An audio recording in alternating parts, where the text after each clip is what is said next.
Haleluya. Shalom, selamat pagi Bapak Ibu Saudara yang terkasih. Pagi hari ini kita bersama-sama mengawali hari ini bersama dengan Tuhan. Dan biarlah sepanjang hari kita mau menyenangkan hati Tuhan. Mari siapkan hatimu pagi hari ini. Kita mau mendengarkan suara Tuhan. Kita mau meresponi dan kita mau bertanggung jawab atas respon kita.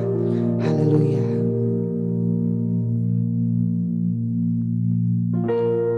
Kau sungguh baik Tuhan Yesus. Sungguh baik Bapa, terima kasih untuk pagi hari yang indah ini. Sungguh kami merasakan penyertaan-Mu, kebaikan-Mu, anugerah-Mu, Kau limpahkan bagi kami Tuhan. Hati kami melimpah dengan syukur, jiwa kami bersuka cita pagi hari ini. Terima kasih Tuhan Yesus.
Kami memuji-Mu Tuhan dengan segenap hati.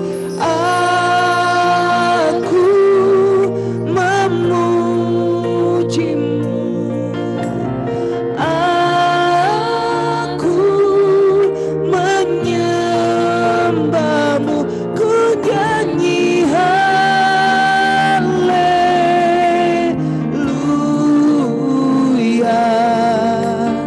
Bapa, ku cinta Kau. memujimu,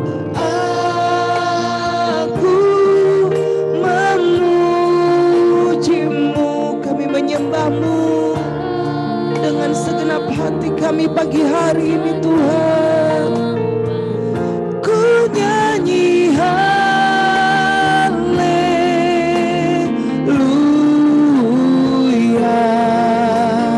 Bapa ku cintakan.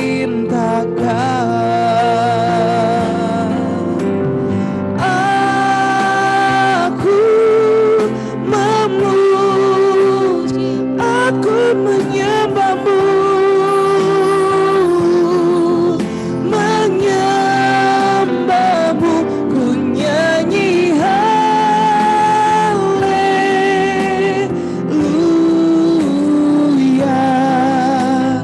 Bapa ku cintakan.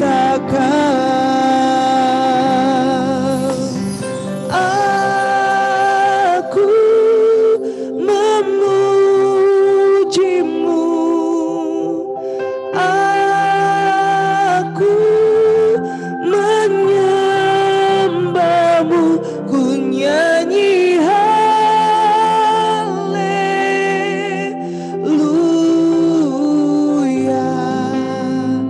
Bapa ku cintakan.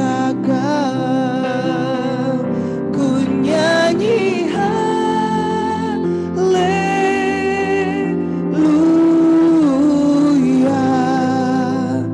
Bapa ku cintakan.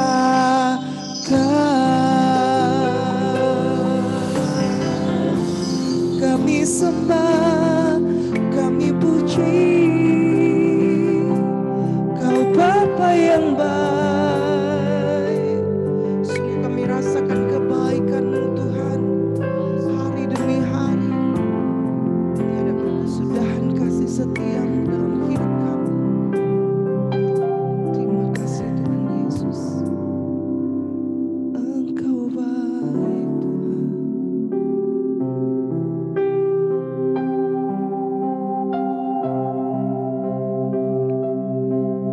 Oh, kami cinta Kau.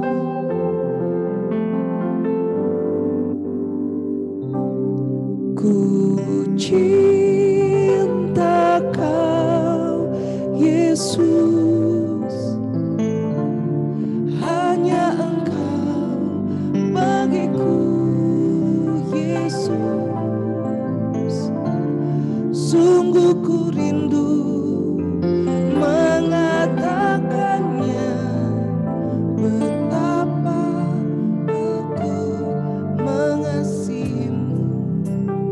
Ku cinta Kau Yesus, ku cinta Kau Yesus.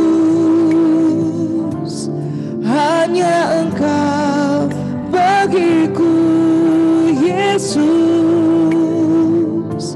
Sungguh ku rindu mengatakannya, betapa aku mengasihimu. Engkau Allah dan Rajaku, kekasih dalam hidupku. Engkau segalanya bagiku. Ku bersyukur kepadamu. Engkau Allah dan Rajaku, kekasih dalam hidupku. Engkau segalanya bagiku.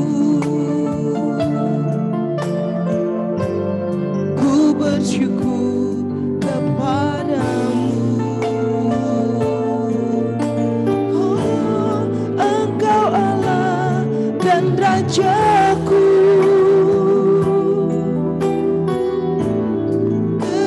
Kekasih dalam hidupku, Engkau segalanya bagiku. Ku bersyukur kepadamu, ku cintakan Yesus, hanya Engkau bagiku. Yesus, sungguh ku rindu mengatakannya, betapa aku mengasihimu. Kami cinta Engkau, ku cintakan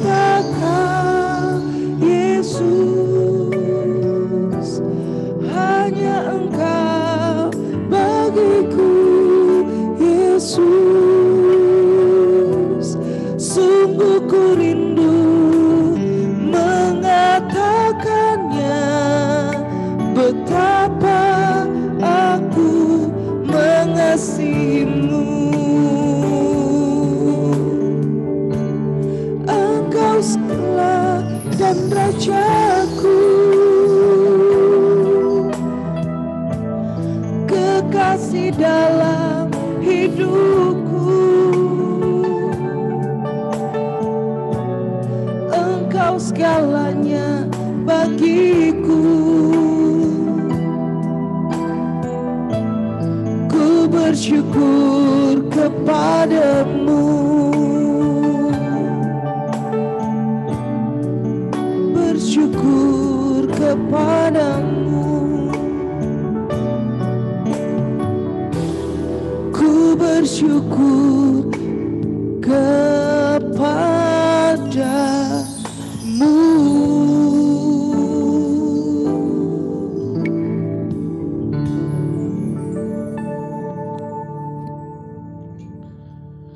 Selamat pagi, shalom Bapak Ibu Saudara semuanya dimanapun kita berada. Pagi hari ini kita bersyukur dalam keadaan sehat, kuat, semangat, dilimpahi anugerah berkat Tuhan. Kita bisa kembali disatukan dalam persekutuan yang indah di Per Every Morning with Sema. Dan pagi hari ini sudah bersama dengan kita Ibu Rita Wahyu, hambanya akan menyampaikan renungan. Terima kasih Ibu untuk waktunya, kami persilahkan. Tuhan Yesus mengasihi kita semua. Terima kasih Pastor Winter. Mari kita berdoa. Bapa, terima kasih untuk pagi yang indah yang kami mulai dengan menyapa Engkau bersama saudara-saudara kami. Tiba saatnya Tuhan, kami akan mendengar firman-Mu dan belajar bersama-sama. Dan Engkau saja Tuhan, Guru besar kami yang mengajar kami pagi ini. Beshem Ha'af, Vehaben, Veruah Kodes, Ha Elohim Echad. Di dalam nama Bapa dan Putra dan Roh Kudus, Allah yang Esa. Amin. Shalom. Mazmur 8, 5, dan 6. Ma enos ki tiskirenu.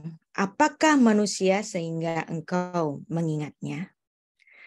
Fatehasrehu me'at me Elohim.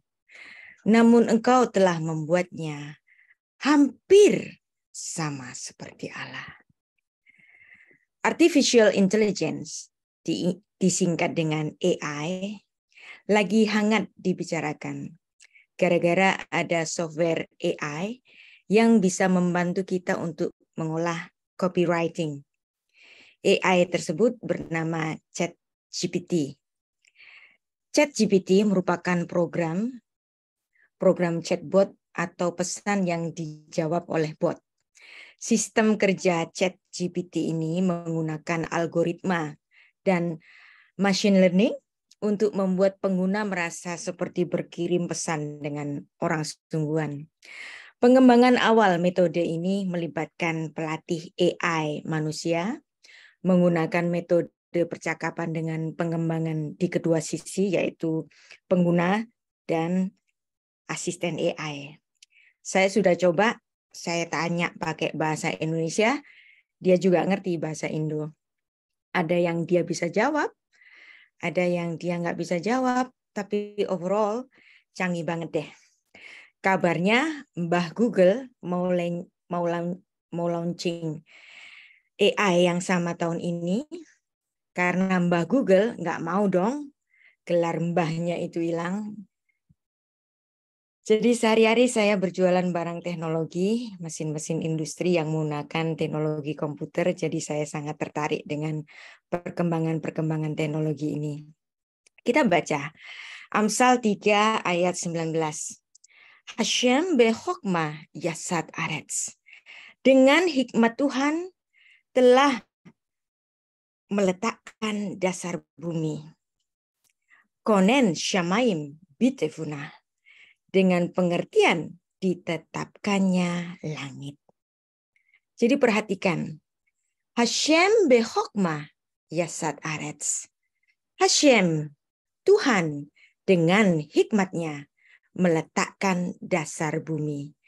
Jadi kemampuan berpikir, filsafat, mulanya dari sang empunya alam semesta ini. Pengertian, berpikir, berfilsafat mendasari seluruh pengetahuan manusia, sains. Jadi manalah mungkin pengetahuan tentang ketuhanan dipisahkan dari filsafat.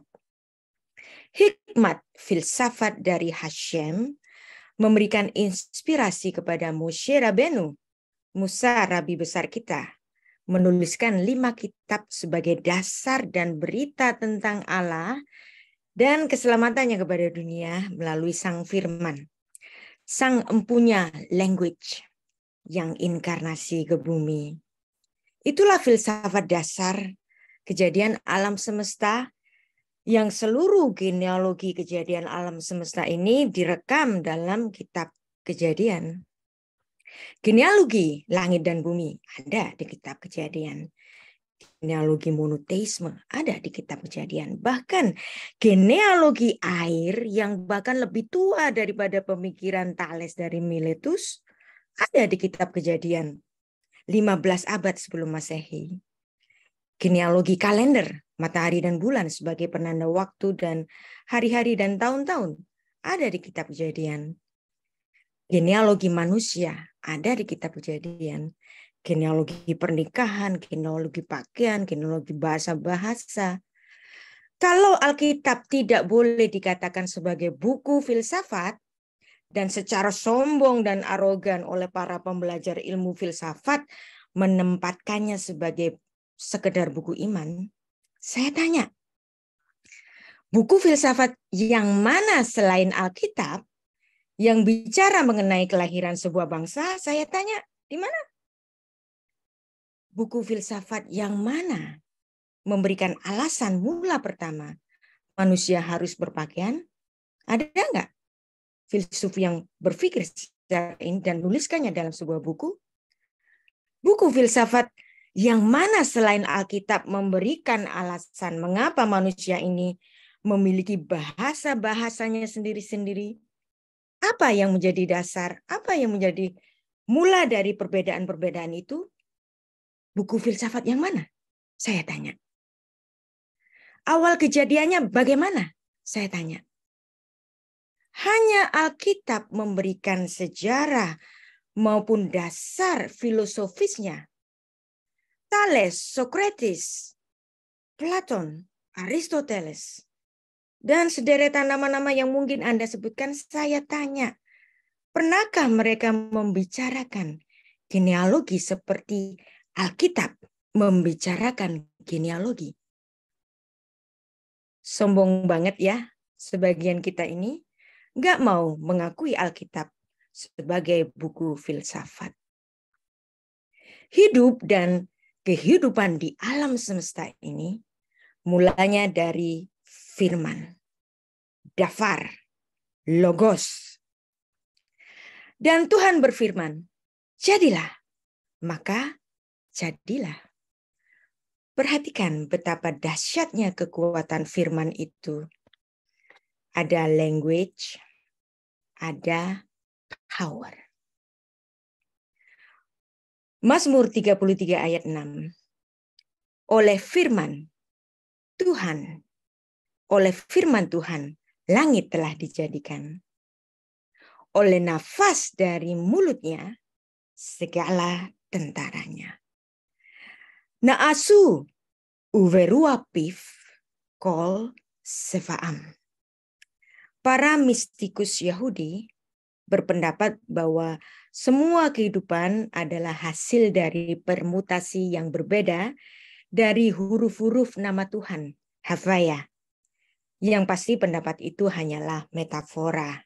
Itu syair bukan sains. Namun sungguh luar biasa bahwa kehidupan yang diciptakan Tuhan ini memiliki struktur yang tidak dapat dibayangkan siapapun sebelum penemuan DNA oleh dua ilmuwan Amerika tahun 50-an, Crick and Watson. Dan penemuan DNA fingerprinting oleh ilmuwan genetika dari Inggris, Sir Alex Jeffrey pada tahun 1984 di Inggris. Mahkota ciptaan Allah yaitu manusia memiliki hardware dan software yang memiliki sistem pemrosesan informasi. Di mana? Di sini, di otak kita. Apakah ini dapat dibayangkan sebelum penemuan komputer? Bahwa kehidupan alam semesta ini memiliki dua sisi, yaitu intelijen dan linguistik. Yang meniupkan suatu kuasa, power, pada suatu idea. Bahasa Ibraninya, Yodea. Terciptanya teknologi dan pengetahuan itu berasal dari apa yang dimiliki manusia. Intelijen dan linguistik.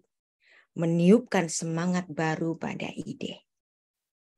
Bahwa akarnya adalah intelijen, kemampuan berpikir dari para pengguna bahasa itu, maka orang pintar dan orang berhikmat gak mungkin buta huruf, gak mungkin buta literasi.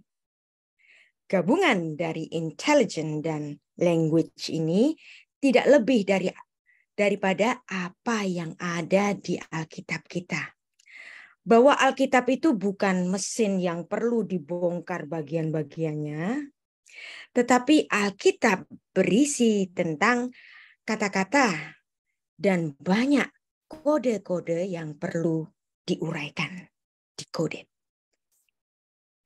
Ini dapat kita buktikan dari pembacaan naskah Alkitab bahasa asli. Ada kode-kode huruf Ibrani yang menarik dan bahkan bermakna begitu dalam.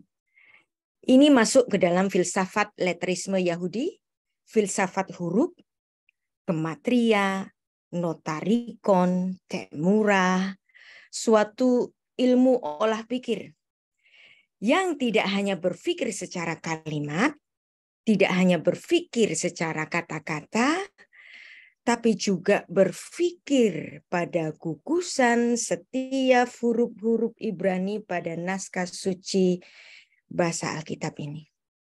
Kode-kode dalam setiap huruf dapat didekode. Alkitab punya bahasa coding. Cara dikodenya dengan pembacaan secara pesyat, remes, deras, dan sot. Ini masuk dalam eksegesis Pardes Yahudi.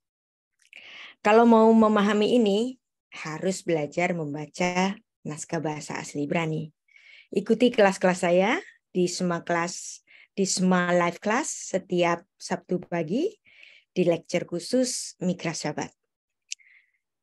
Dan dari semua ini, dari filsafat letterisme Yahudi, gematria, notarikon, temura, ini memberikan kita suatu pencerahan dan suatu bayangan yang dapat kita bayangkan pada teknologi hari ini. Bukankah pemrograman komputer berkaitan erat dengan bahasa-bahasa coding, JavaScript, SQL, Python, Java, PHP, dan lain-lain. Perhatikan, ada language, ada power. Language, Sava. Di dalamnya ada word, bahasa Ibraninya dafar. Bahasa Yunaninya logos. Yesus Kristus adalah hadafar, hologos. Sang firman, sang empunya language. Terhadap sang firman ini, Rasul Yohanes bersaksi dalam Yohanes 1 ayat 3. Segala sesuatu dijadikan oleh Dia, dan tanpa Dia tidak ada sesuatu pun yang telah jadi dari segala yang telah dijadikan.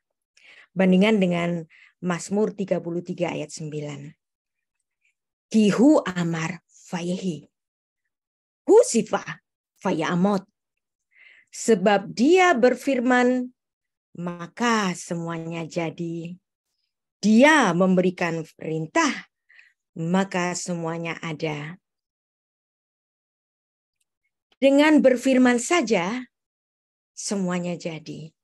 Perhatikan. Seperti komputer, ada language, ada power.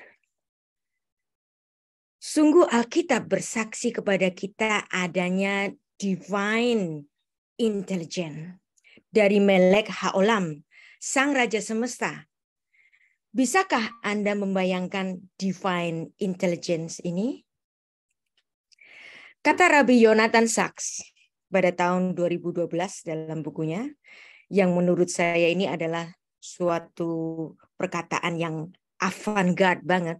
Ia mengatakan, it took the discovery of artificial intelligence to give us an insight into divine intelligence.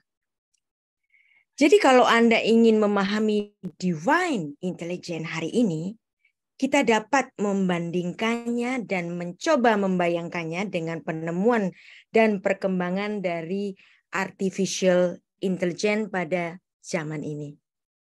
Ini ditulisnya dalam buku The Great Partnership pada chapter yang ke-11 halaman 189.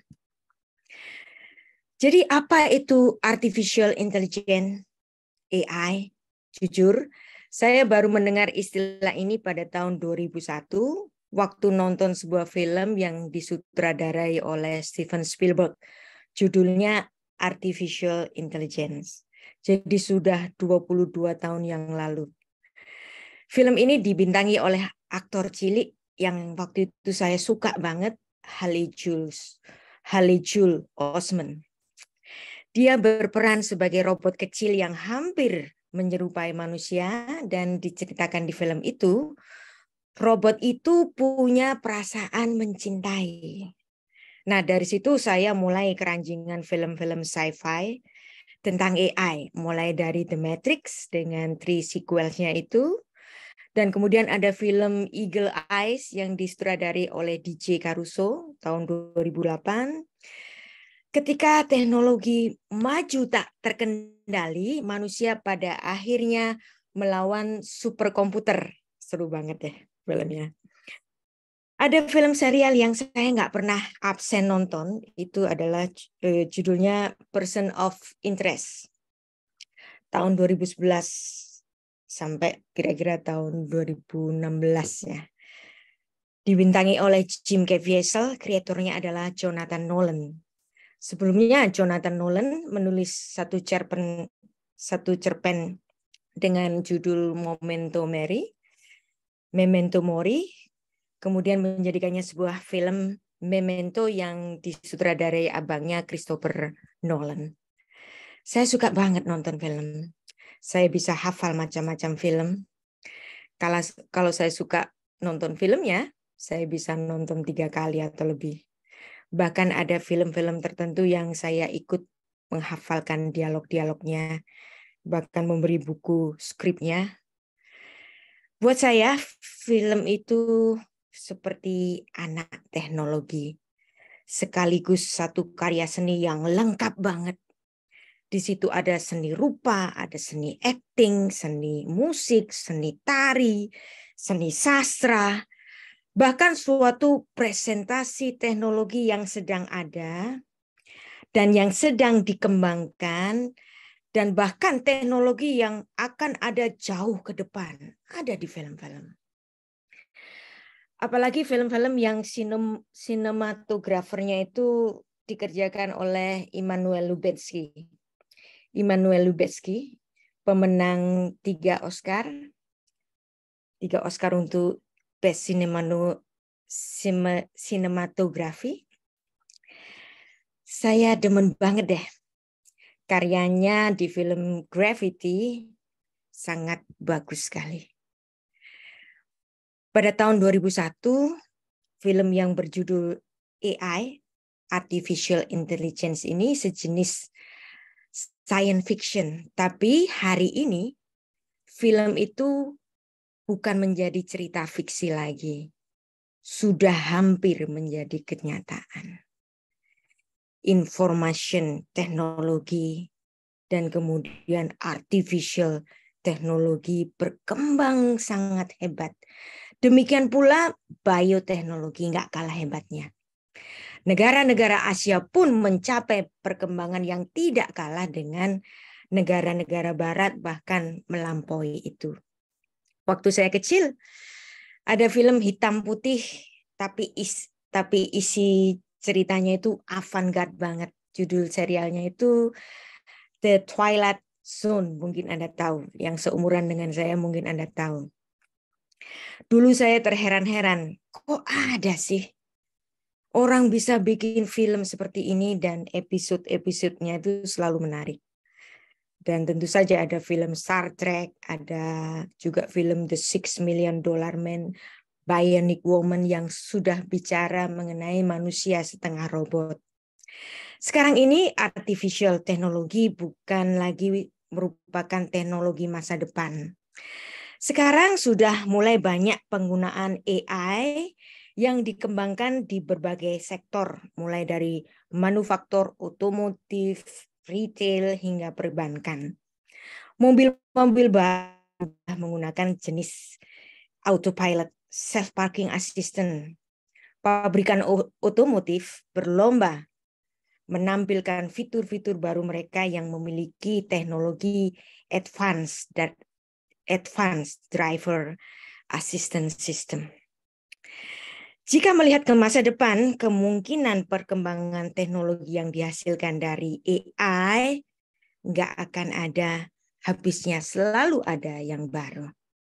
Namun untuk memahami AI ini, kita perlu juga tahu sedikit tentang sejarahnya.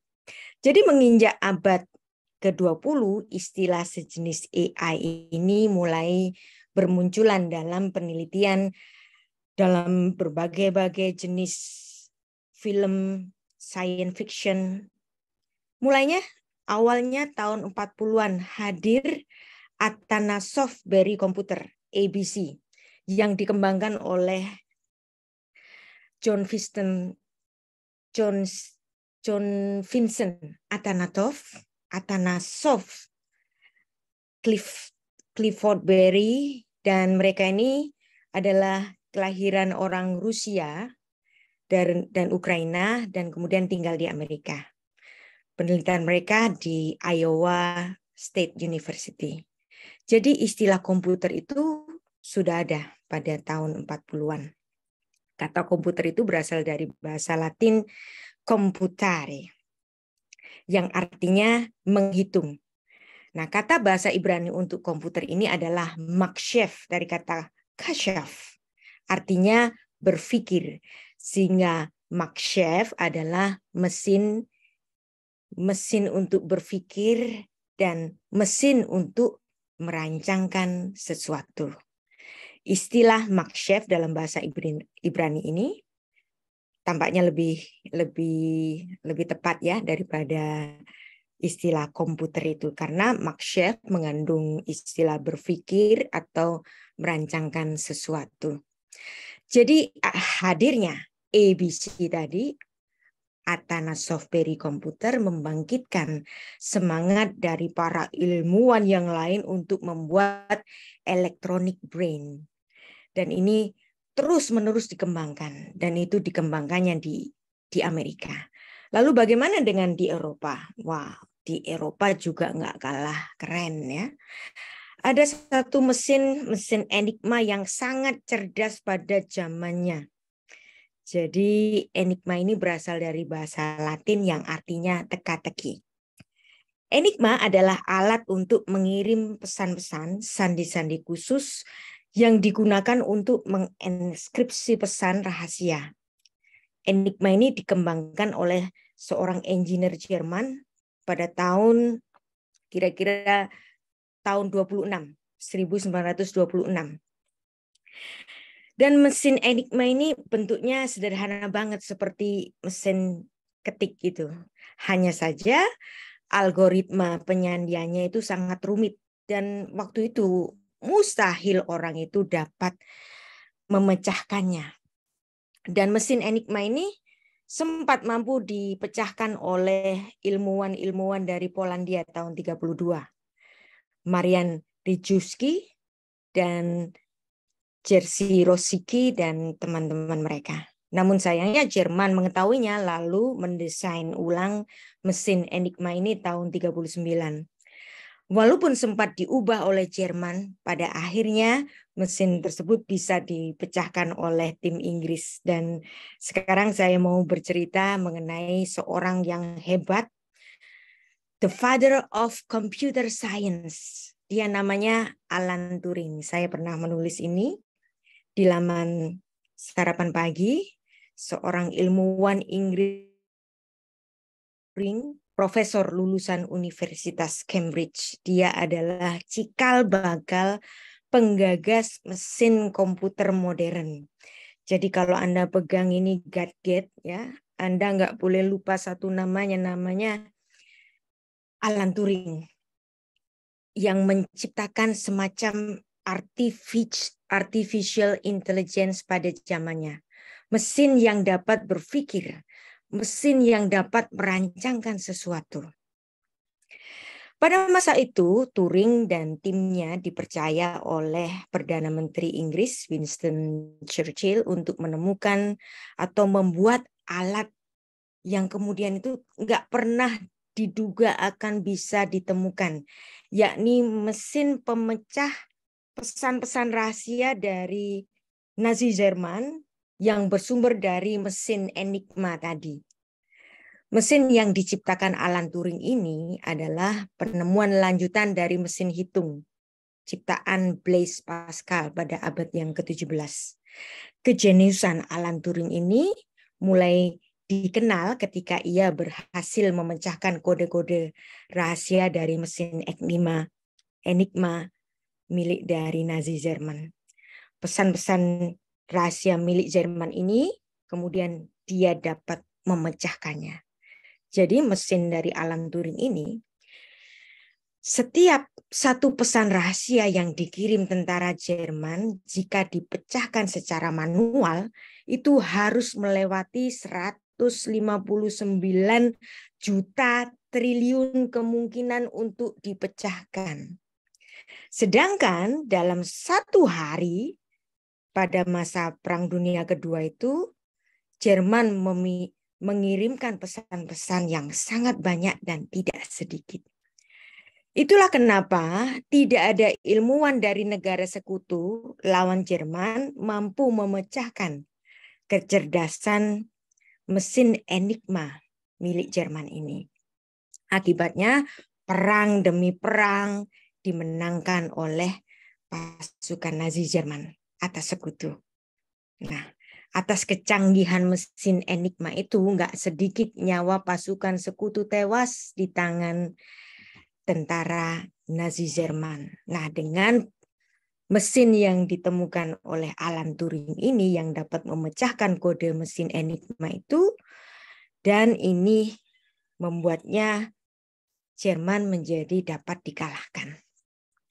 Jadi mesin itu dikenal dengan proyek Bombay yang berhasil menerjemahkan Sandi Jerman pada sekitar tahun 40-an. Namun sayang, pada masa penemuannya, mesin yang ditemukan oleh Alan Turing ini masih merupakan rahasia negara yang nggak boleh diketahui oleh masyarakat umum. Pertimbangannya itu seperti ini. Yang pertama, mesin Turing jangan sampai tercium pihak musuh Nazi Jerman waktu itu. Yang pertama. Yang kedua, Turing machine ini masih dirahasiakan, jangan sampai tercium pihak dunia komunis yang dipimpin oleh Uni Soviet kala itu. Karena berakhirnya Perang Dunia Kedua, timbul perang baru, yaitu Perang Dingin antara dunia Barat dan dunia komunis.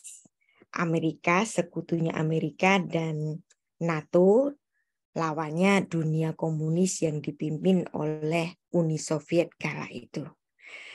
Nah, pejabat intelijen di Inggris silih berganti seiring waktu. Dan Alan Turing ini masih terus mengembangkan mesinnya. Namun nama Alan Turing sudah terlupakan. Dia nggak dikenal sebagai inventor teknologi. Dia juga nggak dikenal sebagai pahlawan perang masa hidupnya. Negara melupakan Alan Turing.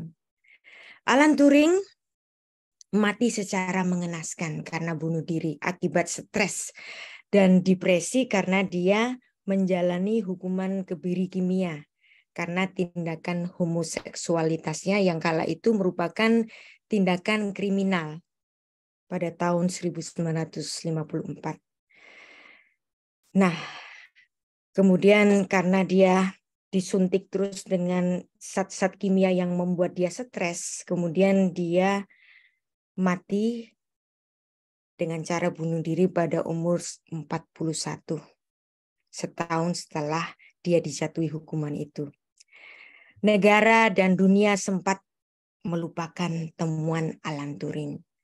Walau sesungguhnya temuan Alan Turing memberi dampak dengan berlanjutnya information, teknologi, dan barang-barang komunikasi seperti smartphone yang kita bawa setiap hari sebagai barang gadget yang selalu menempel di tubuh kita, hampir menjadi kebutuhan primer bagi sebagian besar orang hari ini.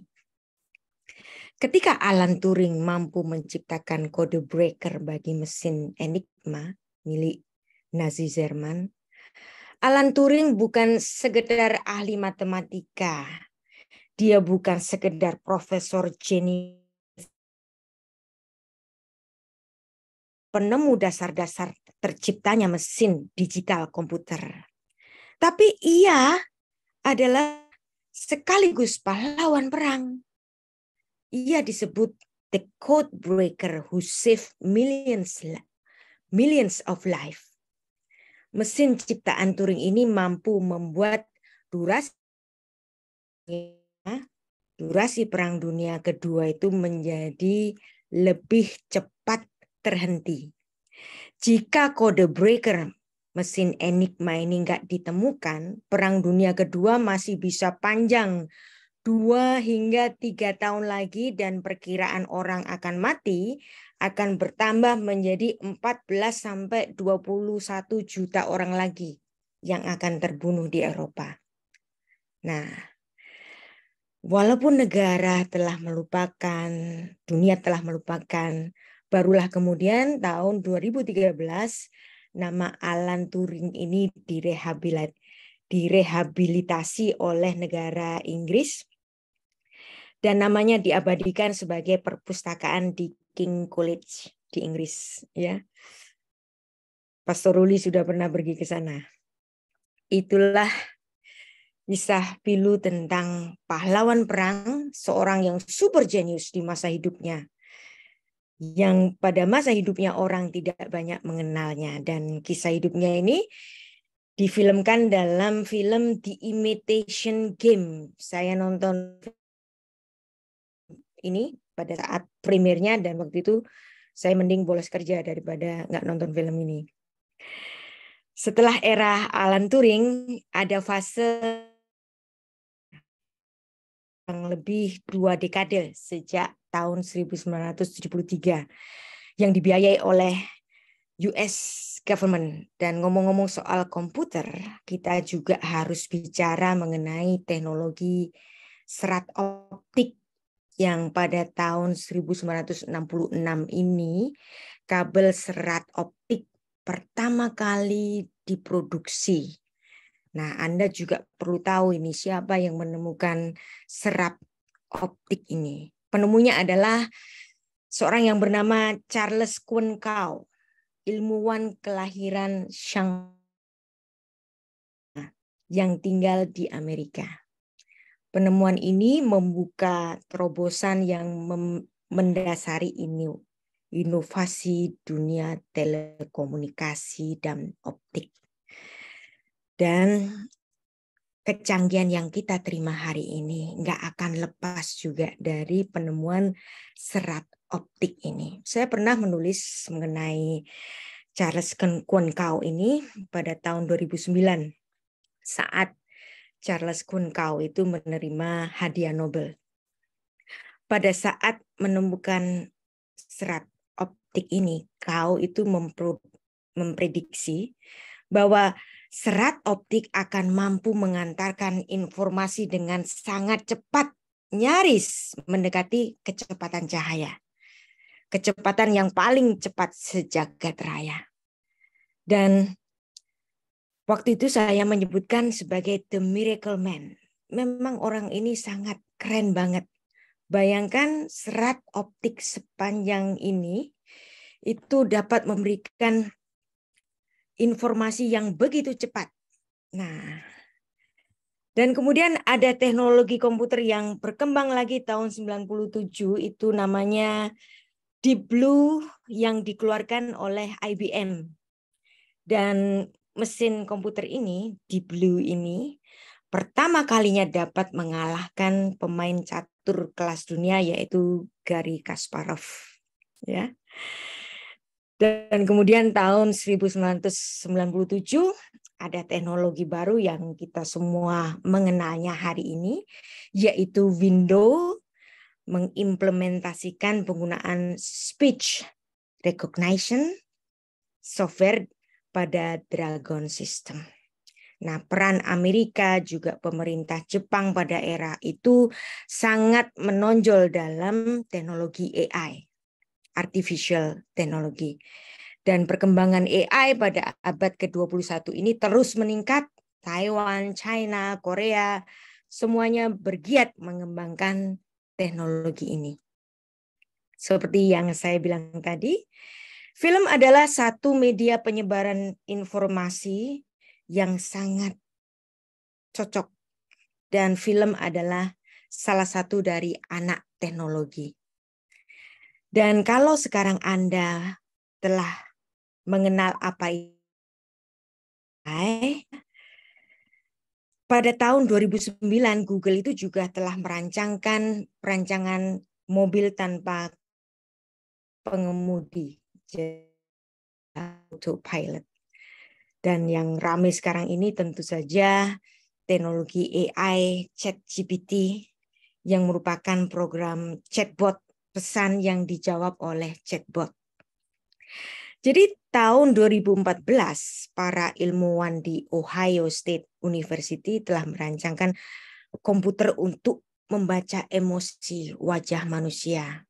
Mereka telah mengembangkan algoritma yang memungkinkan mereka itu mengidentifikasi ekspresi wajah. Dan dengan demikian, komputer pun bisa mendiagnosis perasaan kita dengan tingkat presisi tertentu. Kita tahu bahwa cara orang mengekspresikan emosi seperti kebahagiaan atau ketakutan itu adalah suatu yang semua orang yang berbahasa apapun akan melihat itu adalah sesuatu yang indah, senyuman yang indah. Dan tahun 2013 ada film yang judulnya Her yang dibintangi oleh Joaquin Phoenix, yang dia memerankan sebagai seorang penulis yang introvert. Kemudian dia membeli artificial intelligence system untuk membantunya menulis. Selanjutnya ia mendapati bahwa AI ini memiliki kemampuan untuk mengadaptasi dan untuk belajar, to learn and to adapt. Dan suara komputernya ini tampaknya lebih memahaminya daripada suara manusia beneran. Dan kemudian si penulis ini jatuh cinta pada AI-nya ini. Mungkinkah itu terjadi? Bahkan kita juga pernah mendengar di berita-berita di medsos bahwa seorang laki-laki Jepang kawin dengan bonekanya. Dan itu sudah terjadi. Mungkinkah manusia itu bisa jatuh cinta dengan AI dan AI jatuh cinta dengan manusia? Ketika kecerdasan emosional ini bergabung dengan kecerdasan buatan, lalu di mana kita akan menarik garis antara komputer dengan manusia? Jadi apa yang membuat kita bukan mesin dan menjadi manusia? Tapi balik lagi ke salah satu eksplorasi yang paling menarik dari AI ini adalah filmnya Steven Spielberg tadi yang berjudul Artificial Technology. Di film itu ada pasangan suami istri yang putranya sedang sekarat karena sakit yang gak dapat disembuhkan. Lalu mereka membeli robot anak kecil yang sangat canggih sehingga dapat diprogram untuk memiliki perasaan. Ini kemudian jatuh cinta dengan orang tua angkatnya. Nah, pertanyaannya, apakah mereka bisa menyayanginya? Sebagai balasannya, film ini memberikan jawaban tidak. Dan disitulah letak kebenarannya dalam kekhususan cinta. Keunikan manusia itu bukan terletak di kecerdasannya. Kecerdasannya yang sekarang ini bisa dibuat artifisialnya. Tetapi keunikan manusia itu adalah pada kemampuannya yang unik, yaitu mencintai dan dicintai. To love and to be loved. Itu bisa diproduksi massal. Tapi apakah robot itu memiliki keunikan cinta? Seorang bisa ditanya, kamu kok cinta sih sama dia? Dia kan jelek. Tapi dia itu yang dikatakan jelek itu. Itulah keunikan cinta.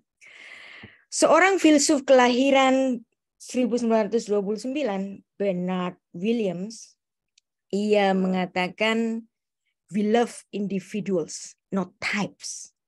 Kita mencintai individu, bukan tipe. Jadi orang bisa berkata, walaupun dia jelek, aku cinta. Walaupun dia tua, tapi aku cinta. Kan cinta dan mencintai. Kita mencintai yang unik, yang tak tergantikan. Banyak perempuan cantik, tapi satu orang laki-laki bisa tergila-gila dengan perempuan yang kurang cantik. Keunikan dalam mencintai ini bukan sesuatu yang bisa diproduksi massal. Itulah yang memberikan keunikan pada cinta. Ada kesukaan sekaligus kepedihannya. Hubungannya itu nggak bisa terpisahkan dengan kemungkinan kehilangannya. Karena kita bisa mungkin sangat mencintai seseorang itu. Itulah yang membuat hidup manusia itu unik dan khusus. Fakta bahwa tidak ada yang bisa menggantikan satu orang ini dengan orang yang lain. Pemerintah dapat mencetak banyak logam koin dengan cetakan yang sama, hasilnya sama. Tapi perhatikan, Tuhan menjadikan kita dalam gambar dan rupanya yang sama dengan dirinya. Namun perhatikan, kita semuanya unik. Saya dengan Bu Kiki beda. Saya dengan Bunda Putri beda. Pak Winter dengan Pak Ruli juga nggak sama. Semua punya keunikan-keunikannya sendiri. Saya dengan saudara saya sendiri nggak sama. Saudara kembar pun yang dalam satu kandungan juga nggak sama. Semuanya memiliki keunikan sendiri. Keunikan itu ada di jantung kemanusiaan kita. Ini yang nggak bisa dibuat artificialnya pada zaman ini. Setiap diri manusia, siapapun dia, ia punya keunikan dalam mencintai dan dicintai. Mencintai dan dicintai ini nggak bisa dibuat artificialnya secara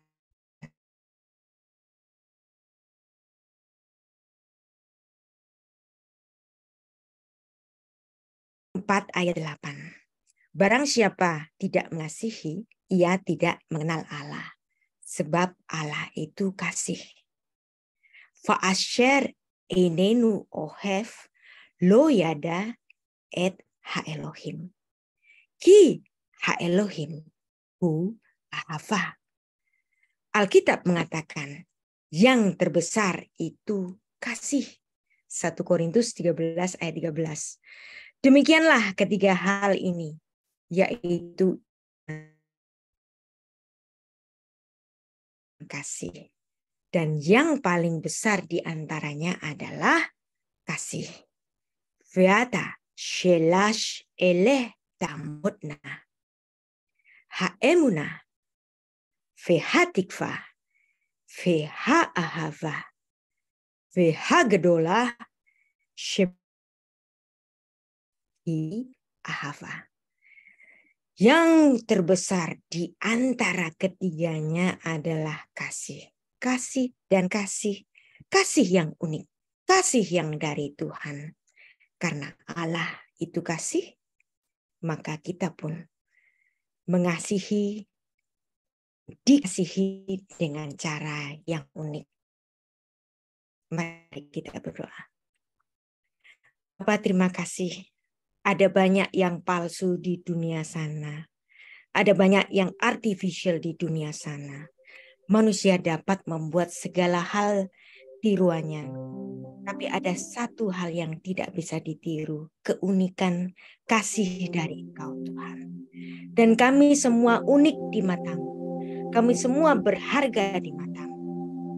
Kami telah Engkau ciptakan menjadi pribadi-pribadi yang unik dengan keistimewaannya masing-masing. Betapa Tuhan kami telah Engkau ciptakan hampir seperti dirimu sendiri. Terima kasih untuk semua ini. Terima kasih untuk kehormatan yang Kau berikan kepada kami. Manusia yang Engkau kasihi sehingga Engkau pun datang ke dunia sebagai manusia menebus kami semuanya, Tuhan. Terima kasih untuk kesempatan mengenal Engkau. Dan kami mengucap syukur hari ini. Beshem ha'af vehaben veruah kodes ha-Elohim echad. Di dalam nama Bapa dan Putra dan Roh Kudus Allah yang Esa. Amin. Amin. Haleluya. Terima kasih kepada Ibu Rita Wahyu untuk firman Tuhannya. Dan juga pagi hari ini kami ingin menyapa Bapak Ibu Saudara yang berada di Zoom. Selamat pagi untuk Bapak Ibu Saudara. Ada 78 peserta, kami mengucapkan selamat pagi. Dan juga kami ingin menyapa Bapak Ibu Saudara, keluarga CNC yang berada di Facebook. Kami ingin menyapa Bapak Suranta, selamat pagi. Bapak Leo Kesek, Bapak Santo, Ibu Lili Swati, dan Pastor Beni, Bapak Arif dan Ibu Maria, Bapak Leonard Jason, Bapak Indria Guntarayana, Ibu Meling, dan Ibu Eva Sulis. Selamat pagi buat Bapak dan Ibu Yotam, Bapak Jeffrey. Selamat pagi untuk Oma Lydia, selamat pagi. Pagi hari ini saya percaya kita semua adalah orang-orang yang bersuka cita, diberkati Tuhan, semangat menjalani hari ini. Haleluya, mari kita mau memuji Tuhan sebelum kita mengakhiri doa pagi hari ini. Kasih Tuhan tak berkesudahan, oh tak habisnya rahmat-Nya, selalu baru setiap hari, baru setiap hari. Besar setiamu Tuhan,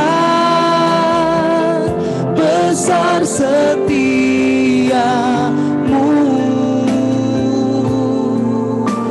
Oh, kasih Tuhan tak berkesudahan, oh tak habisnya rahmat-Nya, selalu baru setiap hari, baru setiap hari. Besar setiamu Tuhan, besar setiamu Tuhan, besar setiamu.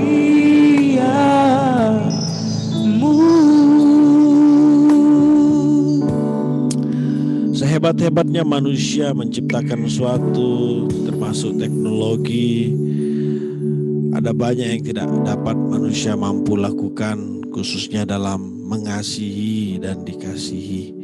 Kami bersyukur Engkau menciptakan kami sungguh luar biasa sempurna, sehingga kami boleh memiliki kasih Kristus, dan kami boleh mengaplikasikan kasih yang ada dalam kami Tuhan, untuk sesama kami, untuk orang-orang di sekitar kami.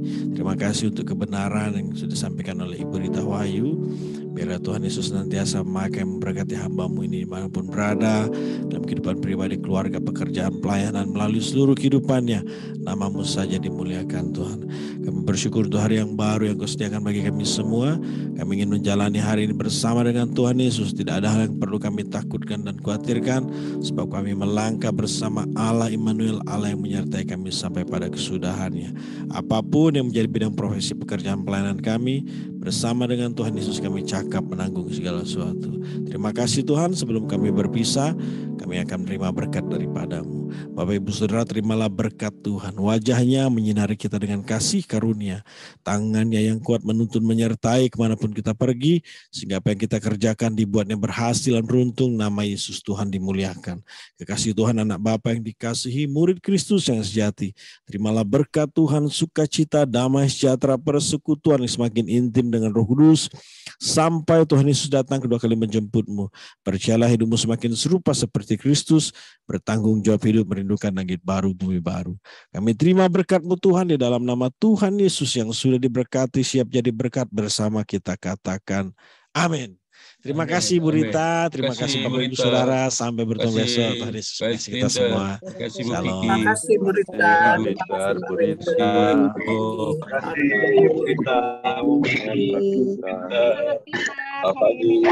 Bye.